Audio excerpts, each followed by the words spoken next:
Hello everyone, welcome to ಐಜಿಸ್ cooking channel. ಈ ವಿಡಿಯೋದಲ್ಲಿ ನಾವು ಬ್ರೊಕೋಲಿ ಪಲ್ಯವನ್ನು ಯಾವ ರೀತಿ ಮಾಡ್ಕೊಳ್ಳೋದು ಅಂತ ನೋಡೋಣ. ನಾವು ಮನೆಗೆ ಈ ರೀತಿ ಬ್ರೊಕೋಲಿಯನ್ನು ತಂದಾಗ ನೋಡಿ ಈಸಿಯಾಗಿ ಒಂದು 10 ನಿಮಿಷದಲ್ಲಿ ಈ ಒಂದು ಪಲ್ಯವನ್ನು ರೆಡಿ ಮಾಡ್ಕೊಳ್ಬಹುದು. ಹೇಗೆ ಮಾಡೋದು ಅಂತ ಈ ವಿಡಿಯೋದಲ್ಲಿ ನೋಡೋಣ. ಈ ಒಂದು ತರಕಾರಿಯನ್ನು ಸಾಮಾನ್ಯವಾಗಿ ಡಯಟ್ ಮಾಡುವಂಥವ್ರು ತುಂಬಾ ಉಪಯೋಗಿಸ್ಕೊಳ್ತಾರೆ. ಹಾಗೆಯೇ ಇದನ್ನು ತುಂಬ ಇಷ್ಟಪಟ್ಟು ಡೈಲಿ ತಿನ್ನುವಂಥವ್ರು ಇದ್ದಾರೆ. ಇದನ್ನು ಹಾಫ್ ಬಾಯ್ಲ್ ಮಾಡಿ ಸಹ ನಾವು ತಿನ್ನಬಹುದು. ಹಾಗೆ ಮನೆಗೆ ತಂದಾಗ ಈ ರೀತಿ ನಾವು ಪೂರ್ತಿಯಾಗಿ ಬೇಯಿಸ್ಕೊಂಡು ಪಲ್ಯನೂ ಸಹ ಮಾಡಿ ತಿನ್ಬೋದು. ಇದನ್ನು ಮಾಡೋದು ಹೇಗೆ ಅಂತ ನೋಡೋಣ. ಅದಕ್ಕಿಂತ ಮುಂಚೆ ಇನ್ನು ಯಾರೆಲ್ಲ ಚಾನಲನ್ನು ಸಬ್ಸ್ಕ್ರೈಬ್ ಮಾಡದೆ ನೋಡ್ತಾ ಇದ್ದೀರಾ, ದಯವಿಟ್ಟು ಚಾನಲನ್ನು ಸಬ್ಸ್ಕ್ರೈಬ್ ಮಾಡ್ಕೊಳ್ಳಿ. ಬ್ರೊಕೋಲಿಯನ್ನು ನೋಡಿ ಈ ರೀತಿ ಕ್ಲೀನ್ ಮಾಡಿ ಬಿಡಿಸಿಟ್ಕೊಂಡಿದ್ದೀನಿ. ಈಗ ಇದನ್ನು ನೀಟಾಗಿ ವಾಶ್ ಮಾಡಿ ನಾವು ತಗೊಳ್ಬೇಕಾಗತ್ತೆ. ನೋಡಿ ಇದನ್ನು ಈಗ ಹೇಗೆ ಮಾಡ್ಕೊಳ್ಳೋದು ಅಂತ ನೋಡೋಣ. ಈ ರೀತಿ ನೋಡಿ ನೀರನ್ನು ಕಾಯಕ್ಕೆ ಇಟ್ಕೊಳ್ಬೇಕು. ಫಸ್ಟು ನೀರು ಈ ರೀತಿ ಕುದಿ ಬರಬೇಕು. ಸ್ವಲ್ಪ ಉಪ್ಪನ್ನು ಹಾಕ್ಕೊಂಡು ಈಗ ಬಿಡಿಸಿಟ್ಕೊಂಡಿರುವಂತಹ ಬ್ರೊಕೋಲಿ ಪೀಸಸ್ನ ಹಾಕ್ಕೊಳ್ಬೇಕು. ನೋಡಿ ಇದನ್ನು ನಾವು ಒಂದು 3-4 ನಿಮಿಷಗಳ ಕಾಲ ಹೈ ಫ್ಲೇಮಲ್ಲೇ ಚೆನ್ನಾಗಿ ಬೇಯಿಸಿ ತೊಗೊಳ್ಬೇಕಾಗತ್ತೆ. ಇದು ಬೇಗ ಸಹ ಕುಕ್ ಆಗುತ್ತೆ. ಇದಕ್ಕೆ ಜಾಸ್ತಿ ಸಮಯನೂ ಸಹ ಬೇಡ. ಈ ಥರ ತರಕಾರಿಗಳನ್ನ ನಾವು ಇದೇ ರೀತಿಯಲ್ಲಿ ನೀರಲ್ಲಿ ಬೇಯಿಸಿ ನಂತರ ಯೂಸ್ ಮಾಡ್ಕೊಳ್ಬೇಕಾಗತ್ತೆ. ಯಾಕಂದರೆ ಇದಕ್ಕೆಲ್ಲ ಜಾಸ್ತಿ ಸ್ಪ್ರೇ ಮಾಡಿರ್ತಾರೆ ಕೆಮಿಕಲ್ನ ಅನ್ನೋ ಕಾರಣಕ್ಕಾಗಿ ನಾವು ಹೂಕೋಸ್ ಆಗಲಿ ಈ ರೀತಿ ಬ್ರೊಕೋಲಿ ಆಗಲಿ ಇದನ್ನೆಲ್ಲದನ್ನು ಸಹ ಇದೇ ವಿಧಾನದಲ್ಲಿ ನಾವು ಉಪಯೋಗಿಸ್ಕೊಳ್ಬೇಕಾಗತ್ತೆ. ಈಗ ಗ್ಯಾಸ್ ಮೇಲೆ ಒಂದು ಪ್ಯಾನ್ನ ಇಟ್ಕೊಂಡಿದ್ದೀನಿ. ಪ್ಯಾನಿಗೆ ಈಗ ಒಂದು 3 ಚಮಚದಷ್ಟು ಎಣ್ಣೆ ಹಾಕ್ಕೊಂಡಿದ್ದೀನಿ. ಎಣ್ಣೆ ಚೆನ್ನಾಗಿ ಕಾಯಿಸ್ಕೊಳ್ಬೇಕಾಗತ್ತೆ. ತುಂಬ ಈಸಿಯಂತಹ ವಿಧಾನದಲ್ಲಿ ನಾವು ಇದನ್ನು ಮಾಡ್ಕೊಳ್ಬಹುದು. ಹಾಗೆಯೇ ಈಗ ಸಾಸಿವೆ ಒಂದು ಅರ್ಧ ಚಮಚದಷ್ಟು ಹಾಕ್ಕೊಳ್ತಾ ಇದ್ದೀನಿ. ಸಾಸಿವೆ ಸಿಡಿಬೇಕು. ನಂತರ ಇದಕ್ಕೆ ಒಂದು 4-5 ಎಸಳು ಬೆಳ್ಳುಳ್ಳಿಯನ್ನು ಚಿಕ್ಕದಾಗಿ ಕಟ್ ಮಾಡಿ ಉಪಯೋಗಿಸ್ಕೊಂಡಿದ್ದೀನಿ. ನೋಡಿ ಬೆಳ್ಳುಳ್ಳಿ ಸ್ವಲ್ಪ ಕಲರ್ ಚೇಂಜ್ ಆಗಬೇಕು, ಅಲ್ಲಿ ತನಕ ಬೇಯಿಸ್ಕೊಳ್ಳಿ. ನಂತರ ಸ್ವಲ್ಪ ಕರಿಬೇವನ್ನು ಸೇರಿಸ್ಕೊಳ್ಳೋಣ. ಹಾಗೆಯೇ ಒಂದು ಕಟ್ ಮಾಡಿರುವಂತಹ ಈರುಳ್ಳಿಯನ್ನು ಹಾಕ್ಕೊಂಡಿದ್ದೀನಿ. ನೋಡಿ ಎಲ್ಲದನ್ನು ಸಹ ಚೆನ್ನಾಗಿ ಈಗ ಇದನ್ನು ಬೇಯಿಸ್ಕೊಳ್ಬೇಕಾಗತ್ತೆ.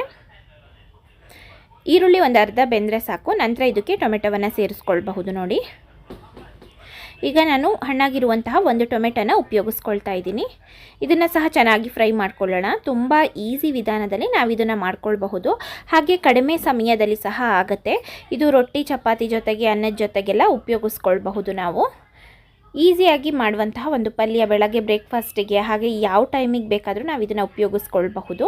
ನೋಡಿ ಸ್ವಲ್ಪ ಅರಿಶಿನ ಹಾಕ್ಕೊಂಡಿದ್ದೀನಿ. ಹಾಗೆ ಒಂದು ಅರ್ಧ ಚಮಚದಷ್ಟು ಉಪ್ಪನ್ನು ಸಹ ಹಾಕ್ಕೊಂಡು ಇದೆಲ್ಲದನ್ನು ಸಹ ಚೆನ್ನಾಗಿ ಈಗ ಮಿಕ್ಸ್ ಮಾಡ್ಕೊಳ್ತಿದ್ದೀನಿ. ಉಪ್ಪು ಮತ್ತು ಅರಿಶಿನ ಹಾಕ್ಕೊಳ್ಳೋದ್ರಿಂದ ಟೊಮೆಟೊ ಬೇಗ ಫ್ರೈ ಆಗಿಬಿಡುತ್ತೆ. ನೋಡಿ ಈ ರೀತಿ ಟೊಮೆಟೊ ಮೆತ್ತಗಾಗೋ ತನಕ ಚೆನ್ನಾಗಿ ಬೇಯಿಸ್ಕೊಳ್ಬೇಕಾಗತ್ತೆ. ನೋಡಿ ಈ ರೀತಿ ಚೆನ್ನಾಗಿ ಫ್ರೈ ಮಾಡ್ತಾನೆ ಇರಬೇಕು. ಒಂದು 2-3 ನಿಮಿಷಗಳ ಕಾಲ ಚೆನ್ನಾಗಿ ಟೊಮೆಟೊವನ್ನು ಮೆತ್ತಗಾಗೋ ತನಕ ಬೇಯಿಸ್ಕೊಳ್ಬೇಕು. ಈಗ ಇದಕ್ಕೆ ಶುಂಠಿ ಬೆಳ್ಳುಳ್ಳಿ ಪೇಸ್ಟು ಒಂದು ಅರ್ಧ ಚಮಚದಷ್ಟು ಹಾಕ್ಕೊಂಡಿದ್ದೀನಿ. ನೋಡಿ ಮಾಡ್ತಿರುವಂತಹ ಕ್ವಾಂಟಿಟಿ ಕಡಿಮೆ ಆಗಿರೋದ್ರಿಂದ ಕಡಿಮೆ ಪ್ರಮಾಣದಲ್ಲಿ ಶುಂಠಿ ಬೆಳ್ಳುಳ್ಳಿ ಪೇಸ್ಟನ್ನು ಉಪಯೋಗಿಸ್ಕೊಂಡಿದ್ದೀನಿ. ಹಾಗೆ ಮುಂಚೆ ಸಹ ಬೆಳ್ಳುಳ್ಳಿಯನ್ನು ಉಪಯೋಗಿಸ್ಕೊಂಡಿದ್ದರಿಂದ ಒಂದು ಅರ್ಧ ಚಮಚ ಹಾಕ್ಕೊಂಡಿದ್ದೀನಿ. ಹಾಗೆಯೇ ಈಗ ಚೆನ್ನಾಗಿ ಬೇಯಿಸ್ಕೊಂಡಿರುವಂತಹ ಬ್ರೊಕೋಲಿಯನ್ನು ಹಾಕ್ಕೊಳ್ತಾ ಇದ್ದೀನಿ. ನೋಡಿ ಬ್ರೊಕೋಲಿಯನ್ನು ಕಂಪ್ಲೀಟಾಗಿ ಬೇಯಿಸೋಕೆ ಹೋಗಬೇಡಿ. ತುಂಬ ಮೆತ್ತಗಾಗೋ ತನಕ ಒಂದು 70-80% ಅಷ್ಟು ಬೇಯಿಸ್ಕೊಂಡ್ರೆ ಸಾಕಾಗುತ್ತೆ. ಈಗ ನೋಡಿ ಒಗ್ಗರಣೆಯಲ್ಲಿ ಒಂದು ಸತಿ ಈ ರೀತಿ ಫ್ರೈ ಮಾಡ್ಕೊಳ್ಬೇಕು. ಹಾಗಾಗಿ ನೋಡಿ ಈಗ ಇದನ್ನು ಚೆನ್ನಾಗಿ ಮಿಕ್ಸ್ ಮಾಡ್ಕೊಳ್ಳೋಣ. ತುಂಬ ಈಸಿಯಾಗಿ ಕಡಿಮೆ ಸಮಯದಲ್ಲಿ ಮಾಡುವಂತಹ ಒಂದು ಪಲ್ಯ ಅಂತಲೇ ಹೇಳ್ಬೋದು. ಮನೆಗೆ ಬ್ರೊಕೋಲಿಯನ್ನು ತಂದಾಗ ಇಷ್ಟೇ ಸಿಂಪಲ್ ಆದಂತಹ ವಿಧಾನದಲ್ಲಿ ನೀವು ಸಹ ಬ್ರೊಕೋಲಿ ಪಲ್ಯವನ್ನು ಮಾಡ್ಕೊಳ್ಳಿ. ತುಂಬಾ ಚೆನ್ನಾಗಿ ಬರುತ್ತೆ. ನೋಡಿ ಇದನ್ನು ಈಗ ಚೆನ್ನಾಗಿ ಮಿಕ್ಸ್ ಮಾಡ್ಕೋಬೇಕು. ನಂತರ ಇದಕ್ಕೆ ಖಾರದ ಸಲುವಾಗಿ ಅಚ್ಚ ಖಾರದ ಪುಡಿಯನ್ನು ಹಾಕ್ಕೊಳ್ತಾ ಇದ್ದೀನಿ. ನೋಡಿ ಹಾಗೆಯೇ ಧನಿಯಾ ಪೌಡರನ್ನು ಹಾಕ್ಕೊಳ್ತಾ ಇದ್ದೀನಿ. ಎರಡನ್ನ ಸಹ ನಾವಿಲ್ಲಿ ಒಂದು ಚಮಚದಷ್ಟು ಉಪಯೋಗಿಸ್ಕೊಳ್ತಾ ಇದ್ದೀನಿ ಅಷ್ಟೇ. ಈಗ ಇದೆರಡನ್ನ ಸಹ ಮಿಕ್ಸ್ ಮಾಡ್ಕೊಳ್ಳೋಣ. ನೋಡಿ ಚೆನ್ನಾಗಿ ಮಿಕ್ಸ್ ಮಾಡಿಕೊಂಡ್ರೆ ಆಯಿತು. ನೋಡಿ ಈ ರೀತಿಯಾಗಿ ಮಿಕ್ಸ್ ಮಾಡ್ಕೊಳ್ಬೇಕು. ಈಸಿಯಾಗಿ ಮಾಡ್ಕೊಳ್ಬೋದು. ಹಾಗೆ ಚಪಾತಿ ರೊಟ್ಟಿಗಂತೂ ಒಳ್ಳೆ ಕಾಂಬಿನೇಷನ್ ಅಂತಲೇ ಹೇಳ್ಬೋದು. ಈ ಒಂದು ಪಲ್ಯ ತುಂಬ ಟೇಸ್ಟಿಯಾಗಿ ಸಹ ಇರುತ್ತೆ. ತುಂಬ ಹೆಲ್ದಿ ಆಗಿರೋದ್ರಿಂದ ನಾವು ಈ ಒಂದು ಪಲ್ಯವನ್ನು ಮಕ್ಕಳಿಗೂ ಸಹ ಆಗಾಗ ಮಾಡಿಕೊಡ್ತಾ ಇರ್ಬೋದು. ನೋಡಿ ಇದೀಗ ಚೆನ್ನಾಗಿ ಕುಕ್ ಆಗ್ತಿದೆ. ಇದನ್ನು ಲಿಡ್ ಕ್ಲೋಸ್ ಮಾಡಿಕೊಂಡು ಒಂದು 2-3 ನಿಮಿಷ ಚೆನ್ನಾಗಿ ಬೇಯಿಸ್ಕೊಳ್ಳಿ. ಇನ್ನೊಂದು ಸರಿ ನೋಡಿ ಈಗ ನೀಟಾಗಿ ನಾವು ಹಾಕಿರುವಂತಹ ಖಾರದ ಪುಡಿ ಹಾಗೆ ಧನಿಯಾ ಪೌಡರ್ ಎಲ್ಲ ಬ್ಲೆಂಡ್ ಆಗಿರುತ್ತೆ. ಈಗ ಒಂದು ಸರಿ ಇದನ್ನು ಮಿಕ್ಸ್ ಮಾಡಿಕೊಂಡ್ರೆ ಆಯಿತು. ಇದಕ್ಕೆ ಬೇಕಂದರೆ ನಾವು ಕೊತ್ತಂಬರಿ ಸೊಪ್ಪನ್ನು ಸಹ ಸೇರಿಸ್ಕೊಳ್ಬಹುದು. ನೋಡಿ ಸ್ವಲ್ಪ ಕೊತ್ತಂಬರಿ ಸೊಪ್ಪನ್ನು ಸೇರಿಸ್ಕೊಂಡು ನೀಟಾಗಿ ಮಿಕ್ಸ್ ಮಾಡ್ಕೊಳ್ತಾ ಇದ್ದೀನಿ. ಬೇಕಂದರೆ ಇದಕ್ಕೆ ಕಾಯಿ ತುರಿಯನ್ನು ಸಹ ನಾವು ಸೇರಿಸ್ಕೊಳ್ಬಹುದು. ನೋಡಿ ಈಗ ಕೊತ್ತಂಬರಿ ಸೊಪ್ಪನ್ನು ಸೇರಿಸ್ಕೊಂಡು ಮಿಕ್ಸ್ ಮಾಡ್ಕೊಳ್ತಾ ಇದ್ದೀನಿ. ಈಸಿಯಾಗಿ ಮಾಡುವಂತಹ ಪಲ್ಯಗಳಲ್ಲಿ ಇದು ಸಹ ಒಂದು.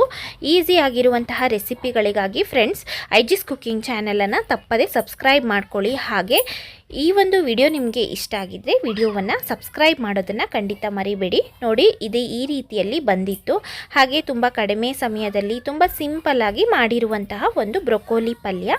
ನೀವು ಸಹ ಟ್ರೈ ಮಾಡಿ ಹೇಗೆ ಬಂತು ಅಂತ ನಿಮ್ಮ ಅನಿಸಿಕೆನ ನನಗೆ ಕಾಮೆಂಟ್ ಬಾಕ್ಸಲ್ಲಿ ತಿಳಿಸ್ಕೊಡಿ. ಹಾಗೆ ವಿಡಿಯೋ ಇಷ್ಟ ಆಗಿದ್ದರೆ ವಿಡಿಯೋವನ್ನು ಲೈಕ್ ಮಾಡಿ, ನಿಮ್ಮ ಫ್ರೆಂಡ್ಸ್ಗಳಿಗೂ ಸಹ ವಿಡಿಯೋಗಳನ್ನು ಶೇರ್ ಮಾಡಿ ಸಪೋರ್ಟ್ ಮಾಡಿ. Thank you.